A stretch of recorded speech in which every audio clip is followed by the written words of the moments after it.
on a l'impression que la quasi-totalité des médias, en tout cas les médias très importants de notre pays, ont été privés du droit le plus fondamental, c'est le droit d'informer, du droit d'éduquer, parce que la presse, ce n'est pas seulement d'informer, c'est d'éduquer aussi. Et j'ai écouté le discours programme du président de la transition. Il a promis que les activités politiques vont reprendre bientôt.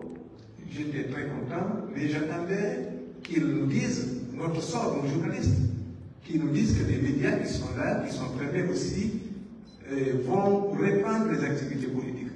Ça n'a pas été le cas. Donc, nous souhaitons vraiment que, parce qu'il y a eu beaucoup de conférences de presse, mais le plus souvent, nous sommes sortis de la salle, concernant en tout cas cette partie, pas du tout rassurés. Qu'en est-il du sort de ces radios et de ces télévisions qui, tous les matins, informaient les Guinéens et qui aujourd'hui sont privés d'édition et d'émission? Ça, c'est la première question. La deuxième, puisque vous avez parlé d'actualité nationale, nous savons que les activités politiques sont, en tout cas les manifestations politiques, les manifestations de soutien sont pour le moment en tout cas interdites sur toute l'étendue du territoire national. Mais le dimanche, nous avons assisté à une manifestation de soutien d'un mouvement qui disait qu'il souhaitait vraiment que le président de la transition se détermine par rapport à sa candidature ou pas. Cette manifestation a été plutôt encadrée, elle n'a pas été interdite, elle n'a pas été aussi, les manifestants n'ont pas été dispersés. Alors, ça donne le sentiment d'être dans une situation de deux poids, deux mesures. Alors, quelles sont les mesures que vous envisagez par rapport à ce que les droits des Guinéens, que tous les Guinéens puissent jouir de leur joie? Merci. Merci beaucoup. On peut s'arrêter sur ça. Merci beaucoup, M. Traoré, pour cette introduction. Alors, effectivement,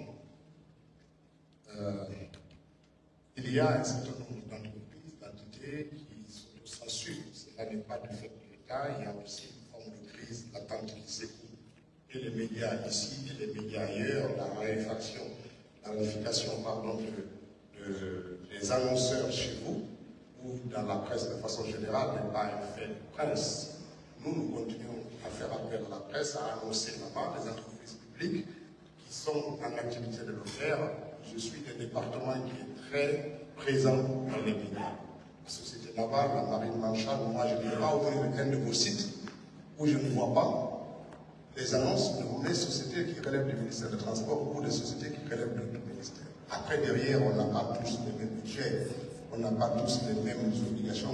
Peut-être que ce qui se faisait avant de façon systématique est fait maintenant de façon plus rationnelle, de façon plus contrôlée.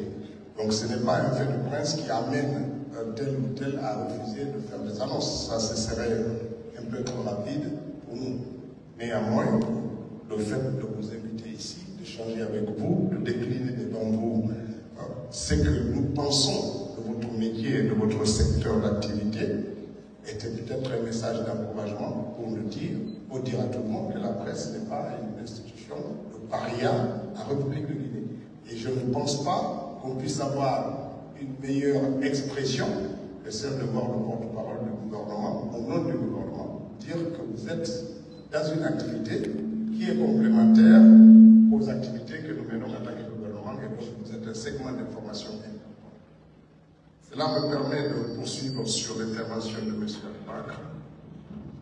D'abord, première chose, sur les médias qui sont interdits. Vous savez, je crois, et vous l'avez dit, le rôle du média, c'est d'informer, à la mesure du possible. Et c'est une exigence de contribuer à la paix et à la stabilité. Le rôle du média n'est pas d'allumer la guerre ou la violence. Si sa ligne permet d'aller dans ce sens-là, ce n'est pas un rôle de média. Même si l'information qu'elle dit est objective, si celle-ci doit conduire à la guerre, cela fait partir de la déontologie du média de se priver de ça. C'est très important. on ne présente pas tout. Aujourd'hui, vous avez une guerre sans effusion du sang à Gaza. Pourtant, des gens meurent. Tous les jours, on nous dit qu'il y a 10 morts, 20 morts, 50 morts. Pourquoi les médias ne diffusent pas les images des victimes de tout ça à côté? Donc pourquoi? Parce qu'elle dit que cela peut provoquer des instabilités par-ci, par-là. Cela ne l'empêche pas de parler de ce qui se passe dans le droit. Mais elle prend les dispositions pour faire en sorte que l'information qu'elle partage avec notamment des gens non initiés ne soit pas source d'instabilité ailleurs. Et que cela ne provoque pas d'autres conflits ailleurs. C'est cela la responsabilité. Donc notre idée n'est pas de faire ça, de dire. L'autre chose, c'est que quand les médias ont été fermés, il y a un certain nombre de procédures qui sont actuellement en cours. Ce n'est pas pour autant qu'on va dire que toute la presse n'existe pas. Il y a 4-5 médias, certes, parmi les plus grands qui ont subi ça. Et ailleurs, dans les démocraties les plus respectées, de notre point de vue, il y a des médias qui sont fermés. Nous sommes des pays francophones. Je crois que c'est Énergie 12 qui vient de fermer en France.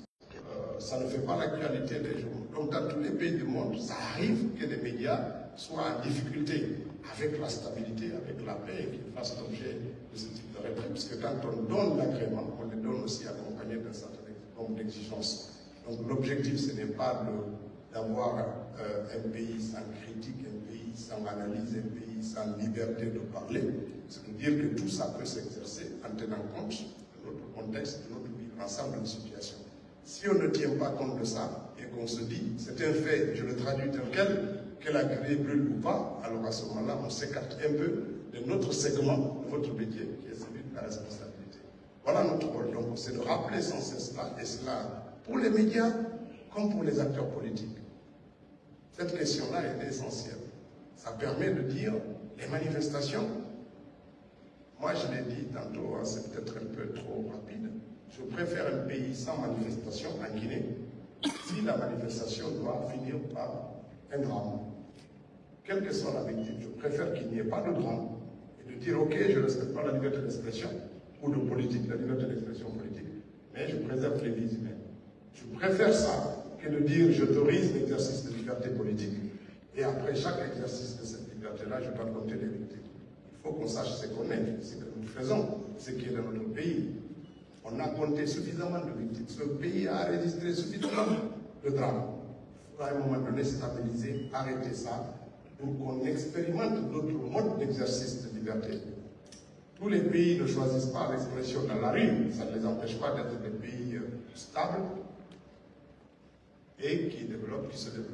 Donc nous aussi, nous encourageons les acteurs politiques de notre pays à être autour de la table du dialogue.